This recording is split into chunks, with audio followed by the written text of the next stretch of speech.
Rating नहीं देना।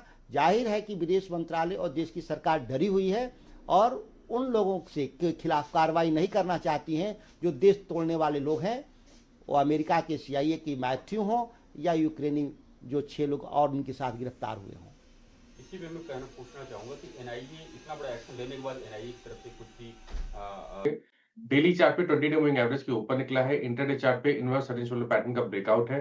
Current levels पे भी एक ट्रेड लिया जा सकता है। 1854 के स्टॉप लॉस से खरीदारी करनी है और अब जो आपको एक पोजीशन टारगेट सेट करने हैं वो 1930 के रहेंगे। चलिए अब आपको चार का चौका का सीक्वेंस बताते हैं। सबसे पहले मानस जी के पास चलेंगे सस्ता ऑप्शन के लिए, फिर राजेश जी के पास FNO सुपरस्टार के लिए, आशीष बहिरी जी के पास चार्ट का चमत्कार और अमरदेव सिंह जुड़े हैं हमारे साथ, उनके पास चलेंगे एक मिड कैप फंडा के लिए, ट्रेड के लिए। मानस जी शुरुआत करिए सस्ता ऑप्शन। देखिए सस्ता ऑप्शन के लिए जियो फाइनेंस पे मेरा ध्यान है। जियो फाइनेंस का जुलाई मंथ का 310 का कॉल ऑप्शन, वहां पर आप खरीदारी कर सकते हैं। 12 रुपए के आसपास ये ऑप्शन ट्रेड हो रहा है, जिसमें आपको 9 रुपए के स्टॉप लॉस से खरीदारी करके चलनी है और 18 रुपए के टारगेट सेट करना है। बायोकॉन सर जियो फाइनेंस यहाँ पर आपको करनी है बाइंग। राजेश सातपुते जी आपने क्या पिक किया? मुझे देखिए, मेरी नजर है बजाज फिनसर्व पे। एक बेहतरीन चार्ट, एक कंसोलिडेशन एंड देन मूव शुरू हुआ है। मेरे हिसाब से आज का टारगेट होगा करीबन 2080 से लेके 2100 का। 2035 पे चल रहा है, तो हम बाय करेंगे। हमारा स्टॉप लॉस होगा 2010 का। ओके, बजाज फिनसर्व आपने पिक किया, स्ट्रॉन्ग मूव। आशीष बहती जी के पास चलते हैं चार्ट का चमत्कार के लिए। आशीष जी क्या पिक कर रहे हैं आप?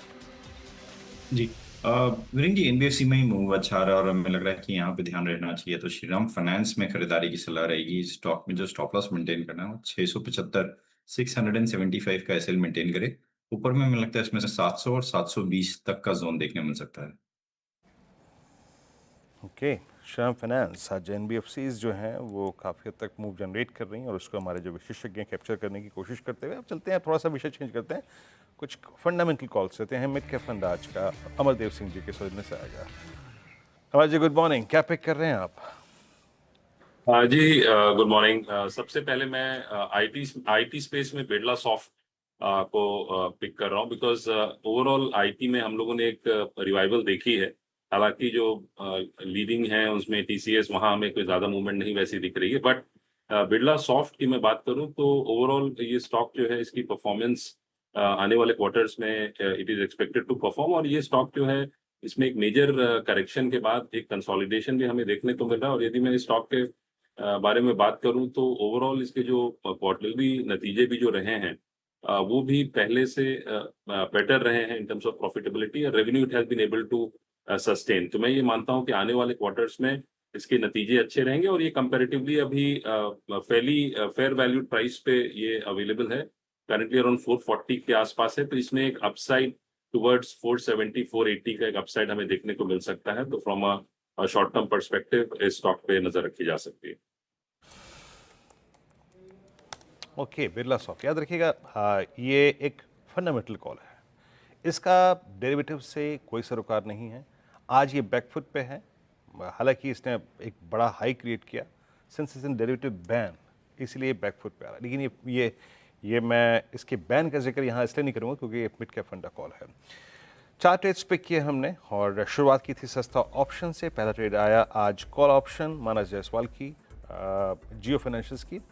Since it's a buy call on Jio, याद रखिएगा इस चैनल का स्वामित्व प्रबंधन रिलायंस इंडस्ट्रीज होल्ड करते हैं और उसी समूह के अंतर्गत ही कंपनी आती है।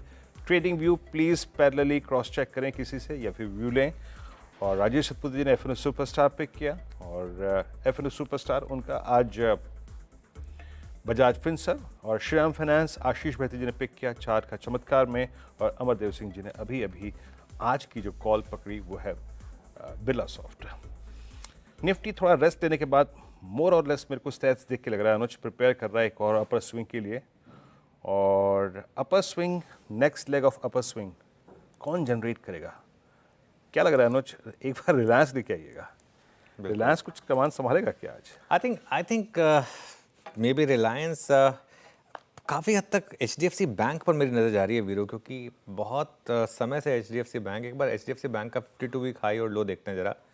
आई थिंक हम कल का हाई शायद क्रॉस कर रहे हैं 1993 पर। इसका 52 वीक हाई काफ़ी समय से बस वो 2000 के जस्ट नीचे रहा है। 6 जून का हाई था 1996। आई थिंक ये स्टॉक ना मुझे लग रहा है समहाउ कुछ साइन दे रहा है। इतनी बड़ी एफआई सेलिंग के बावजूद ये स्टॉक नहीं गिरा और अब ये 2000 क्रॉस कर रहा है। मुझे याद है जब वो काफ़ी इसने अंडर परफॉर्मेंस दिखाई दी। आई थिंक हमने 2 साल पहले बात की थी इसकी, तब 1300